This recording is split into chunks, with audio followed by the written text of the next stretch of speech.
Guys, we have some breaking news that I want to bring to the table. Commissioner Kathy Engelberg, Commissioner of the WNBA, just announced that starting in 2025, the WNBA Finals format will change. And we have to start there because Caitlin Clark going #1 to Indiana, we've seen the impact that she has had on college basketball. The WNBA made unexpected changes after Caitlin Clark announced her departure. Let's face it, we all saw this coming. The Clark effect is real and fully formed. When Caitlin and the Indiana Fever were eliminated from the playoffs, the ratings not only fell but skyrocketed. They were so low that Kathy Engelbert, the commissioner of the WNBA, likely had no choice but to take a seat, sigh deeply, and consider how they could correct their mess. But Caitlin Clark is the main reason people are tuning in to the WNBA. In order to honor Caitlin's incredible rookie season, when she created history and, in actuality, kept those ticket sales alive, they decided to implement certain alterations for 2025. The whole thing was in danger of becoming background noise without Caitlin, so they basically rebuilt the format to keep people interested. Do you know about the changes that have been announced? Don't worry, I have all the details because nobody else will break it down for you in this way. Starting in 2025, the WNBA Finals format will change to a best-of-7 series. Yes. And the format will be 2-2-1-1-1. You may be aware of Kathy Engelbert, the current WNBA commissioner. Based on the finals rating, she believes that 3 games is insufficient because everyone is watching every move that Caitlin Clark makes, and we should extend this. It's hard to argue with that reasoning. Caitlin Clark has made basketball a never-ending roller coaster, and Kathy was obviously aware of this. So she did the unthinkable and announced that the WNBA Finals would now be a best-of-7 series. Yes, a full-fledged mini-series devoted to the drama Caitlin brings to the game is now required. In addition to that, the first round, which is already a best-of-3, will change in format to 1-1-1. Yes. And now for the figures. The WNBA used to have a best-of-5 semifinal and final format, with the first round being a best-of-3 format. However, that was obviously ineffective during the Caitlin Clark era, so Albert changed the format to a best-of-7 series, which consists of 7 games and 2 extra opportunities for us to watch Clark launch 40-footers and leave the opposing defense gasping. Oh, and those extra games increase ticket sales, viewership, and merchandise sales, which means that everyone wins, aside from the poor teams who have to play Clark in crucial situations, but you get the idea. So this is huge for not only the players, but also the market. Yeah. And it wasn't just a quiet announcement. Oh no, this happened soon after Clark's 2024 season, during which she broke records like it was a pastime. Kathy even mentioned looking at the statistics, attendance of viewers, merchandise sales, online interaction. The demand for Clark Mania was so great that it seemed as though the universe itself could not keep up with the demand. But wait, Kathy wasn't done. She didn't stop at the best-of-7 games. Instead, she threw in this mic drop moment. The league's expansion and the rise in interest in WNBA basketball make this the perfect time to extend the schedule, lengthen the finals, and give fans more chances to watch the best players in the world compete at the highest level. They were left with no option. They had to keep up with the insane demand for new games or risk being left behind. This wasn't about expanding, but rather about avoiding the Caitlin Clark effect. I was to say for the fans, it's a benefit for your team. It's played well enough to get into the playoffs. So now that your fans will be able to see your team play at home during those playoffs. Yeah. But hold on, there's more. The people have spoken, and it is evident what they want. So Kathy didn't just stop at the finals. She went on to reveal that the regular season will now consist of 44 games. Apparently, watching Caitlin Clark play for only 3 months isn't quite enough for us. More incredible plays, buzzer beaters, and Clark magic. Who can blame them? She elevates each game to a spectacle that you really must witness, and don't even consider for a moment that they're going to stop here. It's true that there have been talks about extending the season because, let's face it, when someone breaks attendance records and puts the league on the map, you don't just let that moment pass. You ride that W for all it's worth. 3 months of Caitlin Clark isn't enough anymore. Fans want every second they can get, and the WNBA is more than happy to provide it.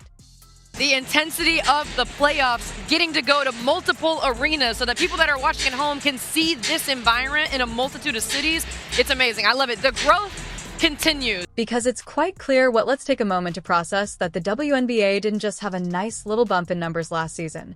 Viewership numbers skyrocketed like it was Game of Thrones' final season before it, disappointing everyone. People who couldn't even tell you what WNBA stood for were suddenly glued to their screens, and the arenas forgot half-empty seats. They were packed tighter than a subway car at rush hour. Why? Because Caitlin Clark changed the game. She rewrote the entire script for women's basketball. This isn't just about one player lighting up the league. This is about the WNBA realizing they've got a generational talent on their hands, and they're not about to waste the moment the game has changed, and it's never going back to the way it was. Caitlin Clark jettisoned into not just a women's basketball star, but a household name and one of the most recognizable athletes on the planet. But let's talk numbers, because the Clark effect isn't just a feel-good story. It's supported by facts. For example, the 2013-14 NBA season had the highest attendance ever, and that was entirely Clark's fault. She didn't just bring in a few extra fans, she brought in an army. We're talking about over 1.5 million people packing arenas to watch her play some of her games, shattering attendance records that had been lying dormant for years like old furniture gathering dust. Obviously, it was a big adjustment going from college to the professional level. There's a lot of areas that you have to learn, and you have to learn very quickly. Clark, a deep burst! Triple-double for rookie Caitlin Clark has it! And I feel very thankful to be surrounded by a coaching staff and teammates that, provided me a lot of grace, but always was there to be a shoulder to lean on and to really help me. I feel like I can continue to show up and be the same person that I am, and then as a player, just continue to improve every single day and, help this organization get even better. But she wasn't just filling seats. Oh no, she was gluing people to their screens as well. In 2024, over 54 million people tuned in for her pivotal matchups. These weren't just random channel surfers. People were parked in front of TVs, tablets, phones, you name it, just to watch her play her games. The average viewership, by WNBA standards, was over 1.5 million, which is mind-boggling, a 400% increase from the previous season. Clark didn't just rule the court, she ruled the airwaves. She is growing to be the face of the WNBA, reason why her presence on court grabs just as much interest as some of the biggest names over in the men's event. The viewership of the regular season saw 54 million people tune in to watch the WNBA, a boost of 170% from last year. Not to include the money. Yes, she brought supporters, but she also brought their wallets when we talk about dominance. The demand for Caitlin's jerseys was so intense that not only were they selling out quickly, everything with her name on it was selling faster than you could say Deep 3 signed memorabilia limited edition merch, but they were also selling so quickly that they practically needed a speed limit. By the middle of the season, Clark's jerseys had become the best-selling WNBA item. It's a balance, but certainly from a marketing dollars, but corporate partners are stepping up to endorse these players much more so than they were 5 years ago because they see the benefit of having women and diverse women representing their brand. Now, we're not talking about pennies anymore. In 2024, Clark's star power generated a healthy $50 million in additional revenue for the WNBA. That's not small change either. This is real, league-altering money that makes sponsors pay attention. Suddenly, companies were lining up to place their names next to Clark's, and endorsements flooded in. Clark wasn't just a player. She was a one-woman marketing machine, and the league wasn't just growing, it was soaring. The Fever not only set the WNBA's attendance record, they shattered it. Over 200,000 more people attended Fever games this season than any other team in any other year, and selling out every single road game too. The game wasn't just played differently. It also started to look different. Speaking of change, have you noticed how sleek the courts looked during the 2024 season?